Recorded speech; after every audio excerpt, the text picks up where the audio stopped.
right, Mr. Sorkin, it's a pleasure to get to talk to you again about this wonderful movie. It's good to Uh, see you again. Thank you so much. So I was sort of preparing to talk to you, and you said something that caught my attention, interesting in an interview. It said that you were being asked about a Social Network sequel, and you said there's a story there, but I don't know if I'm the one to tell it. So my question to you now is, can you pinpoint a moment when you know, like, okay, yes, I want to tell the story, particular for the trial of the Chicago Seven? Did you know when exactly was the one that was the one that you wanted to go all in telling it? In the case of Chicago 7, it was because way back in 2006, Steven Spielberg called me over to his house and said that he wanted to make a movie about the Chicago 7, and did I want to write it? And I said yes right away, even though I'd never heard of the Chicago 7. In the case of the Chicago 7, I was saying yes to doing a movie with Steven Spielberg. In other cases, it takes me a while to commit to a movie. If someone starts talking to me about, with the Social Network, I was shown an 8-page book proposal about this lawsuit that was going on regarding Facebook. And it took me a while, and then I was reading, I was learning more about it.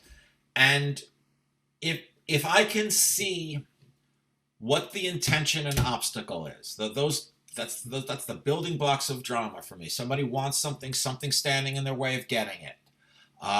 If I can see clearly what that is, and if I can think, yeah, there'll be some good scenes, and I can sort of see an arc. I can't see the whole movie by any means. And by the way, the moment I do commit, the moment I say yes, I'm then miserable for a long time, certain I've made a mistake because I've just said yes to something, and I have I don't know what I'm doing. That leads me, that's a nice segue for my next question, Okay. actually, which is, has it been different because of what we're living with the pandemic and doing all of this virtually, sort of gauging the impact of the story that you told with the film? Because I can tell you, it is number one on my list of best films of last year, but I don't know if you've been able to sort of see what your movie has done, because it's a different platform. So if you could speak to that, sort of gauging the process of putting it out in the world. Sure. Well, first of all, thanks very much for that extraordinary compliment. Um, what I'm looking forward to getting back to once it's safe, um, it isn't the big screen that I'm missing or the theater sound system. It's Chicago 7, like most films that we're talking about right now, like most of the films that have been nominated for Sunday night, has never played to an audience. Right? It's played to a bunch of individual people in different places at different times, which is different from an audience.